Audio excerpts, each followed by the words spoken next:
ਜਿੱਦਾਂ ਤੁਹਾਨੂੰ ਦੱਸਿਆ ਸੀ ਆ ਦੇਖੋ ਨਾ ਮਾਰਸ਼ਾ ਲੱਗਾ ਇਟਲੀ ਦੇ ਵਿੱਚ ਠੀਕ ਹੈ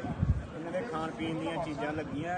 ਇਹ ਫੋਲੋ ਕਰਦੇ ਨੇ ਬਹੁਤ ਜ਼ਿਆਦਾ ਇਸ ਚੀਜ਼ਾਂ ਨੂੰ ਠੀਕ ਹੈ ਤੇ ਲਾਈਕ ਕਰਦੇ ਨੇ ਪੁਰਾਣੀਆਂ ਚੀਜ਼ਾਂ ਨੂੰ ਇੱਧਰ ਇਹਨਾਂ ਦਾ ਗੱਡੀਆਂ ਵਗੈਰਾ ਲੱਗੀਆਂ ਤੁਹਾਨੂੰ ਦਿਖਾਇਆ ਸੀ ਜਿਹੜਾ ਅੱਗੇ ਰਿਵਿਊ ਦੇ ਵਿੱਚ ਠੀਕ ਹੈ ਤੇ ਭਾਰਾ ਵਾ ਮੇਰੇ ਦਾ ਟਿਕਟੋਕ ਦਾ ਇਹਨਾਂ ਦਾ ਚੈਨਲ ਹੈ ਠੀਕ ਹੈ ਉਹਨੂੰ ਲਾਈਕ ਫੋਲੋ ਕਰਿਆ ਕਰੋ ਤੇ YouTube ਦਾ ਵੀ ਆ ਤੇ ਨਵੀਆਂ ਵੀਡੀਓ ਤੁਹਾਨੂੰ ਛੋਟੀਆਂ ਇਹਨਾਂ ਦਾ ਪਾਉਂਦੇ ਰਹਾਂ ਕਰਾਂਗੇ ਓਕੇ ਹੋ ਗਿਆ ਜਨਾਬ ਨੇਮ